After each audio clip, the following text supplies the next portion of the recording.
حضرت عمر رضی اللہ تعالیٰ عنہ روایت کرتے ہیں کہ زید بن سعانہ نامی ایک یہودی تھا جس کو حضور نے قرض دینا تھا۔ آقا کریم علیہ الصلوۃ والسلام دو جہاں کے مالک ہیں، لیکن حضور کا فقر اختیاری تھا۔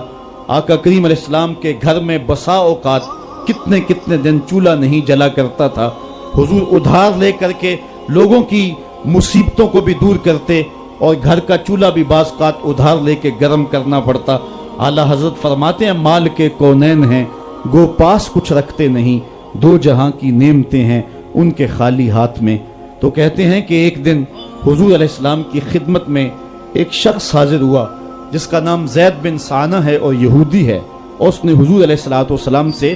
قرض کا تقاضا کیا، لیکن تقاضا اتنے سخت انداز سے کیا کہ اس نے حضور علیہ السلام کی قمیص کو پکڑ کے کھینچا بھی۔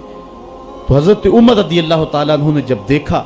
تو بڑے گھور کے اس کی جانب دیکھا اور اس کو پیچھے ہٹاتے ہوئے کہا کہ تجھے شرم نہیں آ رہی کہ اللہ کے رسول کے ساتھ کیسے سلوک کر رہا ہے اور میں تیرے سامنے موجود ہوں؟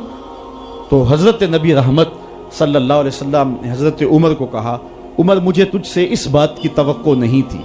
ذرا غور کیجئے حضور علیہ السلام کی اس سیرت کے انداز کو۔ ایک شخص آ رہا ہے اور حضور سے سختی کر رہا ہے،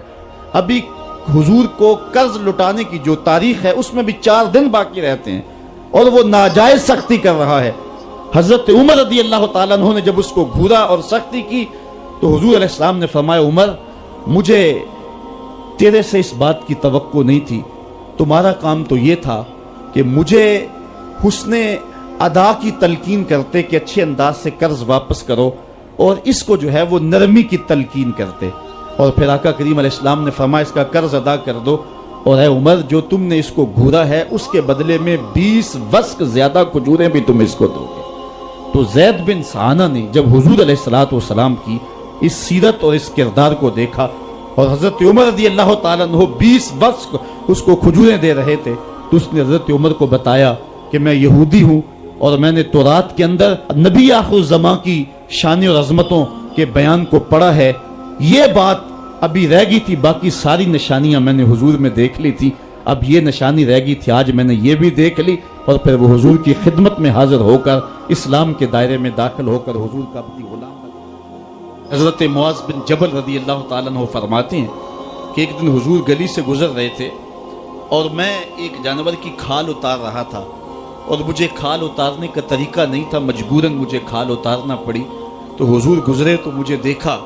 کہ معاذ بن جبل کو کھال اتارنا نہیں آ رہی، تو حضور رک گئے اور آقا کریم نے فرمایا معاذ ٹھہرو ذرا میں تمہیں بتاتا ہوں کہ بکری کی کھال کیسے اتاری جاتی۔ اور آقا کریم آگے بڑھے اور حضور نے خود جو ہے وہ کھال اتاری، اور پھر مجھے فرمایا معاذ ایسے کھال اتارا کرتے ہیں۔ آج ہم اپنے بڑے پن کو اور اپنی عظمت کو اس انداز سے لوگوں کے سامنے رکھنا چاہتے ہیں کہ ہم جو ہے وہ ٹشو کا ایک ٹکڑا بھی نہیں پکڑ سکتے، اور وہ بھی پکڑانے کے لیے ہمارے پاس ایک خادم موجود ہوتا ہے۔ لیکن آقا کریم علیہ السلام کی زندگی اور حضور علیہ السلام کی سیرت کی سادگی کا حسن اور جمال یہ ہے کہ حضور اپنے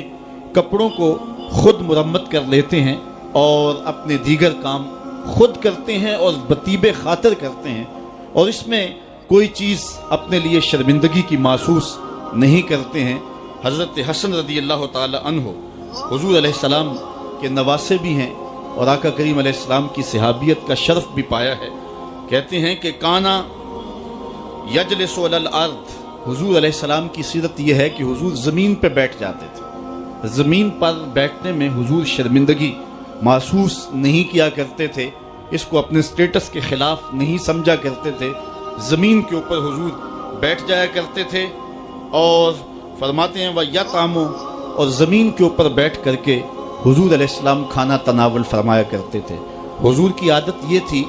کہ آقا کریم جب بھی کھانا کھاتے تو حضور جھک کر کے کھانا کھاتے۔ فرماتے ہیں کہ میرے پاس ایک فرشتہ آیا جو کعبۃ اللہ کے صحن میں کھڑا تھا، اور اس کی کمر کعبۃ اللہ کی چھت کے برابر تھی، اتنا اس کا قد تھا، اور اس نے مجھے کہا کہ آپ اگر چاہیں تو آپ کو نبی اور بادشاہ بنا دیتے ہیں، اور آپ اگر چاہیں تو آپ کو عبد اور نبی بناتے ہیں۔ تو فرماتے ہیں کہ میں نے جبریل کو دیکھا، اور جبریل مجھے اشارے سے تواضع کا حکم دے رہے ہیں تو میں نے عرض کی کہ میں نبی اور عبد بننا چاہتا ہوں۔ تو جب یہ بات حضور نے کہی تو فرمایا عائشہ اگر میں نبی اور بادشاہ بنتا تو یہ جتنے بھی پہاڑ ہیں یہ سونا بن کے میرے ساتھ چلتے، لیکن میں نے اس بات کو اختیار نہیں کیا۔ اور اس کے بعد حضور علیہ السلام جب بھی کبھی کھانا کھاتے تو حضور جھک کر کے کھاتے، جس طرح مالک کی دہلیز سے خیرات ملتی ہے اور کوئی خادم اس کو جو ہے وہ شکرانے کے طور پہ جو ہے وہ انتہائی عزت کے ساتھ کھاتا ہے، ساری زندگی حضور نے کھاتے اور پیتے ہوئے تکیہ نہیں لگایا،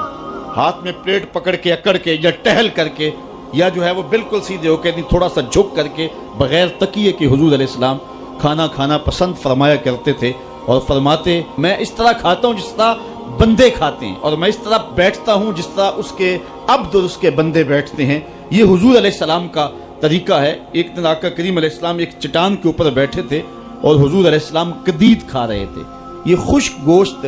جو کر کے اس کو بعد میں جب پکایا جاتا ہے تو اس کو قدید کہتے ہیں، یا سرید تھی، حضور کھا رہے تھے۔ تو ایک خاتون وہ گزری اور اس کے بارے میں اہل علم کہتے ہیں کہ وہ بڑی زبان دراز تھی اور وہ مردوں کو بھی ایسی ایسی باتیں کرتی کہ لوگ جو ہے وہ اس کی شر سے بچا کرتے تھے۔ تو اس نے کہا کہ آپ تو ایسے کھا رہے ہیں جس طرح کے عبد کھاتے ہیں۔ تو حضور علیہ السلام نے فرمایا اگر میں عبد نہیں ہوں تو کون عبد ہے؟ فرمایا میں سب سے بڑا عبد ہوں۔ تو جب یہ بات سنی تو اس کے قدم رک گئے اور اس نے حضور علیہ السلام کی خدمت میں عرض کی کہ حضور آپ پھر اکیلے ہی کھا رہے ہیں، مجھے بھی کھلائیں۔ تو حضور نے ایک لقمہ اٹھایا، فرمایا لو تم بھی کھا لو۔ تو اس نے کہا یہ نہیں، بلکہ جو آپ کے منہ میں ہے میں وہ کھانا چاہتی ہوں۔ تو حضور علیہ السلام نے اپنے منہ کا نوالا نکال کر کے اس کے منہ میں ڈال دیا۔ تو کہتے ہیں کہ اس کے بعد کبھی بھی اس کی زبان پر کبھی فحش بات آئی نہیں تھی۔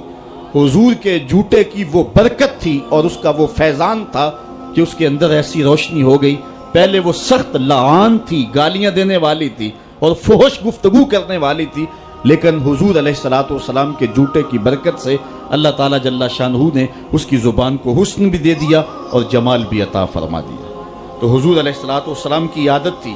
کہ آقا کریم زمین پہ بیٹھ کے کھاتے، جھک کے کھاتے، فرماتے میں ایسے کھاتا ہوں جس طرح عبد کھاتے ہیں۔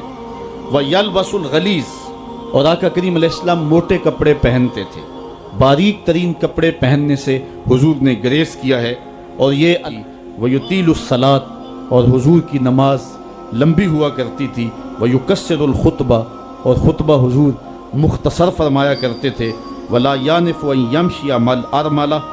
وَالْمِسْكِينِ فَيَقْضِي لَهُ الْحَاجَةَ، اور حضور علیہ السلام اس بات میں کوئی شرمندگی محسوس نہیں کیا کرتے تھے کسی مسکین، کسی لاچار، کسی بیوہ، کسی یتیم اور کسی مسکین کے ساتھ چلیں اور اس کے کام آئیں اور مصیبت میں اس کا دکھ بانٹ دیں اور اس کی حاجت کو حضور پورا فرما دیں۔ یہ حضور علیہ السلام کی سیرت کے وہ روشن پہلو ہیں کہ آقا کریم علیہ السلام کی